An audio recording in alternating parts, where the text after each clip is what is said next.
کبھی کبھی کچھ لوگ تیرے نام سلمان خان ہجڑے جیسی وہ ایکٹنگ ایسے، یہ آگے کے بال صحیح نہیں ہیں۔ قرآن نے آگے کے بالوں کے بارے میں کیا کہا؟ لَنَسْفَعًا بِالنَّاسِيَةِ، قیامت کے دن ہم ابو جہل کو پیشانی پکڑ کر گھسیٹیں گے اور گھسیٹ کر جہنم میں ڈال دیں گے۔ پیشانی، ماتھا تھوڑی پکڑا جاتا ہے، کوئی پکڑ کے دکھائے پکڑ جائے گا؟ نہیں۔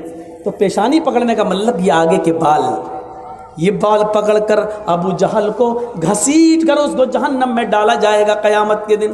تو میرے بھائیوں، آگے کے بال، پیشانی کے بال رکھنا یہ ابو جہل کی نشانی ہے، ابو جہل کی عادت ہے۔ ابو جہل نے آگے کے بال رکھے تھے، اس لیے اللہ نے ابو جہل کے بالوں کا ذکر کر دیا۔ ہم اس کو آگے کے بال پکڑ کر، پیشانی کے بال پکڑ کر اس کو گھسیٹتے ہوئے جہنم میں ڈال دیں گے۔ یہاں میری آنکھیں فوٹو کھینچ چکی ہیں، اب سوچ لو کس کے بال محمد رسول اللہ کی طرح ہیں اور کس کے بال ابو جہل کی طرح ہیں، سوچ لیں۔ تو نضر ابن حارث کے جب بال دیکھے تو کہا امیر المومنین نے، اے نضر ابن حارث، تمہارے آگے کے اور سامنے کے بالوں نے مدینے کی عورتوں کو فتنے میں ڈال دیا، مدینے کی عورتوں کو خطرے میں ڈال دیا ہے۔ تمہارے آگے کے یہ ہپی کٹ بال دیکھ کر مدینے کی عورتیں اپنے آؤٹ آف کنٹرول ہونے لگی ہیں، اپنے قابو کھونے لگی ہیں۔ ادھر آؤ۔ نضر ابن حارث کو بٹھایا، پھر ایک باربر کو، ایک نائی کو بلایا، حجام کو بلایا، اور پورا اس طرح لے کر ان کے سر کے سارے بال گھونٹ ڈالے، گنجا کر دیا، ٹکلا۔ کچھ ٹکلے ہمارے دیش کو بھی چلا رہے ہیں، بالکل بال اس کے الگ کر دیے ایک دم۔ نضر ابن حارث نے کہا اگر میرے بال دیکھ کر دوسرا فدا ہو رہا ہے تو اس میں میری کیا غلطی ہے؟ میں نے تھوڑی کہا تھا۔ امیر المومنین کہتے ہیں غلطی تمہاری ہے، تم نے آگے کے اتنے اچھے بال رکھے ہی کیوں ہیں؟ نہ یہ بال رہیں گے اور نہ تمہاں سے لڑکیاں فتنے میں پڑیں گی۔ بال ہی کاٹ دیے اور ان کے سر پہ اب عمامہ باندھ دیا۔ خدا کی قدرت دیکھو، پہلے وہ کم خوبصورت لگ رہے تھے، بال کاٹنے کے بعد، ٹکلا کرنے کے بعد جب عمامہ باندھا تو اور خوبصورت لگنے لگے۔ اب مدینے کی ایک لڑکی ان پر فدا ہوتی تھی، بال کٹنے کے بعد، عمامہ باندھنے کے بعد 10 لڑکیاں ان کے اوپر فدا ہونے لگی۔ حضرت عمر نے کہا یار یہ تو معاملہ ہی عجیب ہو گیا، الٹا ہو گیا، میں تو بال کاٹ کے بھی صحیح نہیں کر پایا، پہلے تو ایک لڑکی مر رہی تھی اب تو 10 مرنے لگی۔ تو کہا میرا کیا قصور ہے؟ کہا تمہارا قصور نہیں ہے، لیکن تمہیں اب مدینے میں رہنے کی اجازت نہیں ملے گی۔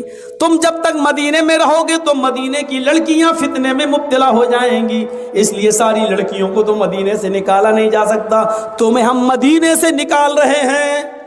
کہا امیر المومنین مدینے سے نکال کے آپ جہاں بھیجیں گے وہاں کی لڑکیاں فتنے میں پڑیں گی؟ کہا کہ میں ایسی جگہ تمہیں بھیج رہا ہوں جہاں مسلمان نہیں ہوں گے، ہم تمہیں عیسائیوں کی بستی میں بھیج رہے ہیں اور تمہارے اوپر یہ ذمہ داری ڈال رہے ہیں کہ تم وہاں جا کر دین کی تبلیغ کرو گے، دین کی دعوت دو گے، دین کا پیغام پہنچاؤ گے۔